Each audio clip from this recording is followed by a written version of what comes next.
The migrant crisis overseas has reached tragic new levels this week, and as NBC's Kelly Cobiella reports, there is no signs it will let up anytime soon. We want to warn viewers that some of these images may be upsetting. It's been days. Desperate families stranded outside a train station in Budapest. No answers, no help, nowhere to go. Imagine yourself in our place. You are a human. We are a human. You have kids. We have kids. Hundreds are stuck here, the Hungarian government refusing to let them board trains out of the country. Shireen Mamo walked here with her children. Her brother made it to Germany. She's now alone, feeling helpless and hopeless. Europe is a continent in crisis. A warning, this disturbing image shows how bad it has become. The body of one small boy, cradled in a Turkish police officer's arms. He was from Kobani in Syria. His boat sank on the way to Greece. And there has been mass confusion in Hungary. Just this morning, migrants are reportedly finally being allowed on trains again, but not being allowed to leave the country. Chaos. Joining us now, contributing writer for the New York Times Magazine, Scott Anderson. He recently spent time aboard a rescue ship off the coast of Libya, and his experience is the basis for a photo essay which appears as the magazine's new cover story.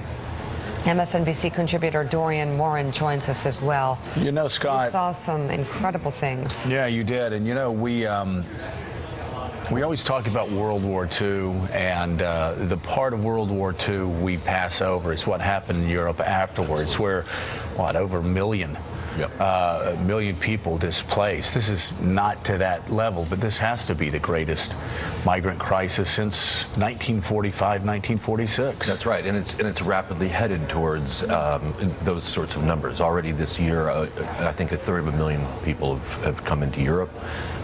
Predictions are that you have another couple of months while the Mediterranean is quite calm. It'll taper off then, right? But everyone's predicting it's going to be even worse next year. And what you have seen and what you've described, the bodies stacked on top of each other in the hull of ships, everybody on board not knowing how to swim, and when they fall into the river, they just sink straight down into the river. That's right.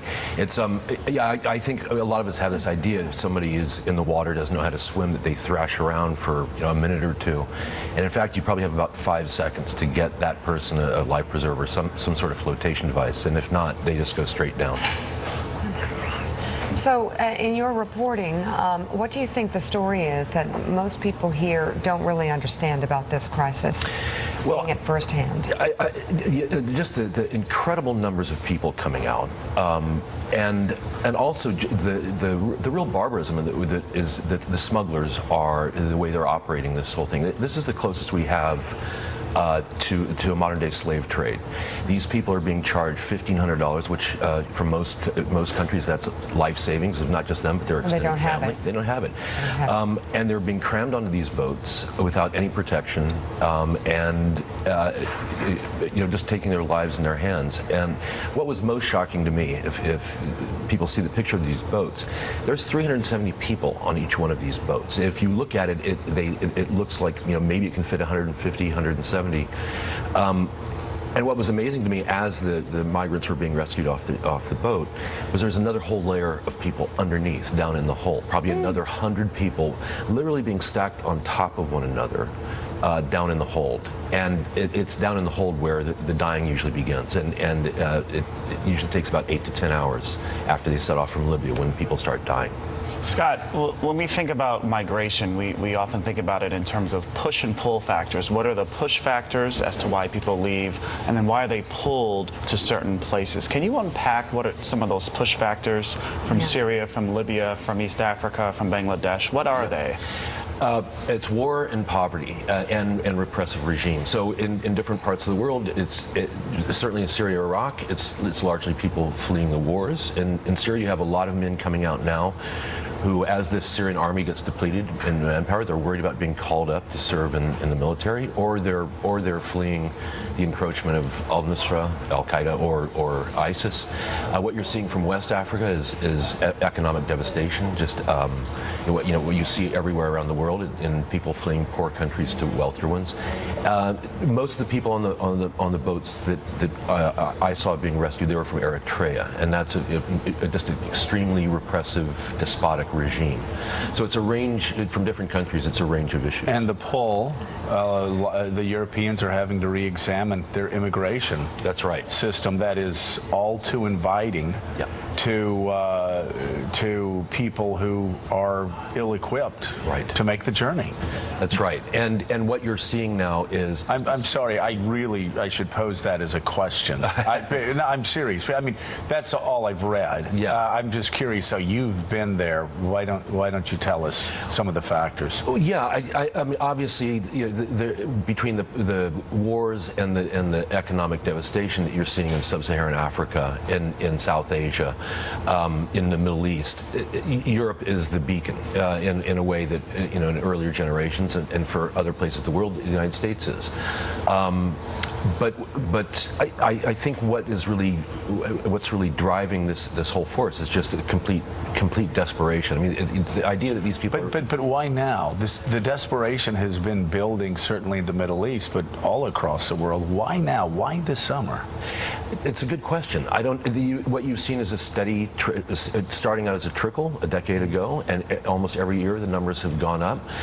Certainly, what you're seeing in Syria now, and I think Syria is going to become worse next year, is a much larger numbers coming out. But you've always seen this coming out of sub-Saharan Africa. But again, smaller numbers. I don't really know why you can pinpoint. Yeah. Mike. So we have a horrific photo on the cover of the New York Times, a Turkish police officer carrying a 2-year-old boy drowned, dead. That will galvanize people until about 10 a.m. this morning. Should we just shut down the United Nations for incompetence? Mike, I can't believe you said that. I look at what's happening in the Middle East, and as I was looking at these pictures, I was asking myself, where the hell? Why do we have is the United Nations? Where the hell are any of these international organizations? No. Isn't this why it was formed? You have Doctors Without Borders. Right. You have the International Red Cross trying desperately to deal with the situation, but there's no unifying government body, it seems, capable or willing to inject itself into this horrific historical tale. That's right. And Doctors Without Borders, which is a fantastic organization, they personally have rescued close to 12,000 migrants just since May in the Mediterranean. I think also, not even talking about the UN, talk about the EU. This is all falling very much disproportionately on 3 countries. On Germany, that's the country that almost all the migrants are trying to reach. But as points of entry, Italy and Greece, and they are just being absolutely overwhelmed with numbers. And the migrants who are coming in through Greece, they go through the Balkans. All the migrants are terrified of Hungary in particular, but they have to go through Serbia. I mean. They're just being shunted on. They're being funneled up to Northern Europe, and primarily to Germany and then the Nordic countries. And once they get into any of the 28 countries, they're free to move anywhere they want? Yes. By law? Yes, but it's complicated because in a lot of the countries, and again, especially the Balkan countries, they just funnel them through. They're clearly not welcome there. There have been all kinds of physical attacks on the migrants. I don't think anyone stays in Hungary, any of the migrants in particular, by choice. They're all trying to move further on. All right, we'll be looking for the cover story in the New York Times Magazine. Thank you so much, Scott Anderson. Thank you, Scott. Coming up on Morning Joe, Secretary of State